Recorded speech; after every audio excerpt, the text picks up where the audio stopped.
Hi, Recap Legend here. Today, I'm going to explain a film based on the real-life story of the youngest warrior of World War II called Soldier Boy. Spoilers ahead. Watch out and take care. The movie begins in Russia where a family of three sit by the river, enjoying their time. The youngest of them, Seryozha Aleshkov, boasts to his elder brother and mother about him being on top of a tree, when suddenly, German fighter jets fly overhead. The mother asks her kids to quickly hide in the bushes, but the 6-year-old claims he is not scared and strikes the jet with a slingshot. To everyone's surprise, he manages to hit the jets and explode them. But when he looks around, his family is gone. Sergei wakes up frightened from the dream and calls for his mother. Just then, someone knocks on his door. Assuming it is his mother, he runs towards it, but a neighbor woman comes in panicking. She thanks God for keeping him alive, and informs him that his mother and brother are dead. The little boy cannot comprehend what she is saying, and wants to stay in the house to wait for his mother. The woman tells him that the Germans have attacked them and that he should run away. Just then, some soldiers approach their house. The woman makes Sergei run out through the window but is shot dead before she can join him. The little 6-year-old is now on his own, with no family and friends. As Sergei runs away from the house, he sees his whole neighborhood burning behind him. He calls for his mother in vain, and runs away from there. After running for a while, he ends up in the middle of the woods. The little kid starts to call for his mother to come and get him, because he is lost. That night, he stays in the jungle. The following morning, we see him drink water from a river, when the enemy soldiers approach his way. Sergei, knowing that they are dangerous, quickly hides inside a tree's roots. He is startled when a snake comes nearby, but doesn't utter a word or run away. Sergei is more scared of the soldiers than of the snake. The soldiers eat by the river and go away, after which Sergei takes their leftover food and devours it for the night. However, by the end of the day, the little boy is exhausted. He hasn't had a proper meal in 2 days and has been walking with no destination. He falls down as he limps but doesn't stop walking. While on his way, he sees wild berries and devours them, but just then, an explosion occurs behind him, taking him by surprise. The boy gets dizzy, and starts to hallucinate someone coming behind him. However, even in such conditions, he stands brave and tells the person he has a rifle and is not scared. He limps forward but falls unconscious after a while. While he is asleep, 2 soldiers approach him. The scene cuts to the Russian army base where Commander Kuznetsov waits for his patrol soldiers. They come in with the little kid who is injured and weak. When the soldiers claim they are on his side, the little boy opens up and introduces himself. The soldiers laugh when the kid shakes his hand with the commander, suggesting he introduce himself too. The soldiers feel affectionate with the little kid, and circle him around. They make him drink water and feed him. Even the otherwise cold commander takes care of the kid. A nurse named Katya dresses Sergei's wounds, and is charmed by his personality too. The kid asks her to draw a tank on his wounds, because he wants to be a soldier when he grows up. Even the injured soldiers talk to the kid, and feel lighter. Sergei is fascinated with the commander's gun and his badge. The commander too answers all the little boy's questions and lets him play with his honorary pistol after taking the bullets. Sergei shows him the tank drawn on his stomach, and boasts about being a soldier himself. The boy is healing very quickly. The nurse Katya asks the commander to let the boy stay with the battalion, but he disagrees, claiming that it won't be safe. He wants to send Sergei to an orphanage. The soldiers spend all their free time with Sergei. He is visited by many throughout the day. They bring him food sent by their families from afar, and even let him play with their binoculars. One day, a soldier goes to the commander to ask him to let the boy stay with the battalion. The soldiers have grown a close connection with the kid, and think of him as their own. His presence takes the weight of war off their chest. However, the commander is adamant about sending the boy to the orphanage, for his own safety. The following day, the enemies attack, and many soldiers are hurt. A vehicle comes to fetch Sergei to take him to the orphanage. The commander breaks the news to the kid, and gives him a wooden honorary pistol as a gift.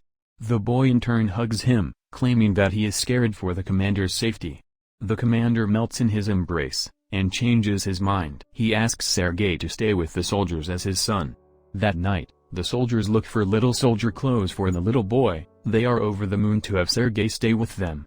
The commander wakes Sergei up and gives him the clothes. He wears them and runs around, looking like a real soldier. The others start calling him their little soldier boy. As the kid runs around, the Germans launch an air attack on the battalion. The soldiers quickly take Sergei to a safe place and fight the others. The number of injured soldiers grows rapidly. Sergei wants to make himself useful, so he brings water to thirsty soldiers. One of them asks him to read a letter sent by his family because he has a bandage over his eyes. The little boy wants to help, but doesn't know how to read. He takes the letter and starts making up the things written on it, claiming that the soldier's cow is safe back home.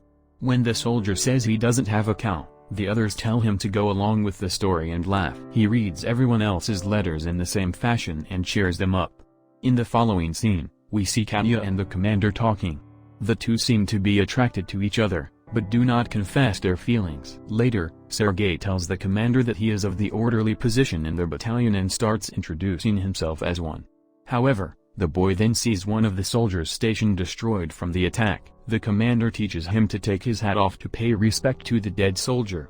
The next day, he insists the commander give him a mission and is given a task to distribute the letters among the soldiers. He completes his task efficiently and even makes the soldiers dance for him.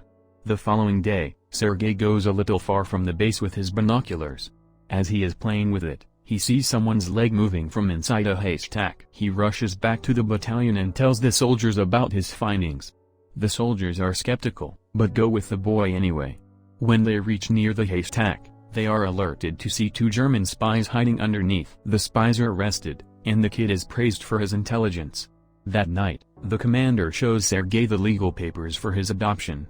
He is now officially the kid's father. Sergei knows of the commander's feelings for Katya, so, to repay his kindness, he takes him to confess to her. But the two see her talking to a different man, and wrongfully assume she is interested in someone else. The base is attacked by the Germans again. This time, Sergei helps the soldiers with all his might, by supplying ammunition to the soldiers in the front line, but the soldiers there command him to go back to the shed because it is too dangerous outside. When he comes to the shed, he sees the commander and others panicking because the phone's connection with the colonel is lost. A soldier is sent to fix the broken wires. Sergei follows the soldier and sees he has been fatally wounded. He asks the dying soldier how he can fix the wires, and does it himself. The connection comes back and more troops are called. The 6-year-old saves everyone's life. Later, we see the commander and Katya talking by the river. The commander finally confesses his love for her and asks her to be Sergei's mother. Katya is over the moon, but before she can say anything, a soldier approaches them and gives the commander a letter, saying they have been dispatched from the base. The following day, all the soldiers leave for their new base along with Sergei. However, on their way, they come across a minefield that blows off some of their vehicles. The commander is hurt while the group's orderly, who Sergei was close with, dies in the explosion. He cries and hugs the commander. He too is impressed by the kid's ambition, and congratulates the commander for having such a smart kid. The following day, their division is awarded a guard's banner, and so is the boy. He promises to save his country when the general gives him his badge. One night, their base is attacked brutally, and the commander is trapped under the ruins. Sergei cries for his father and tries to save him. He calls the other soldiers, who finally bring the commander out. The next day, Sergei approaches an injured commander. His hands were hurt while trying to save the commander. The kid is now an inseparable part of the team. He doesn't have a family beside them, and moves wherever they go in the war. The movie ends as the regiment is seen moving to another base. A voice in the background narrates that he even took part in the Stalingrad battle, and reached Poland with the soldiers. He is currently known as the world's youngest soldier ever, and the legendary story of his bravery. A voice in the background narrates that he even took part in the Stalingrad battle, and reached Poland with the soldiers. He is currently known as the world's youngest soldier ever, and the legendary story of his bravery is now spread for the whole world to hear. Subscribe for more videos like this, turn on notifications, and leave a like to help the channel out. Thank you for watching.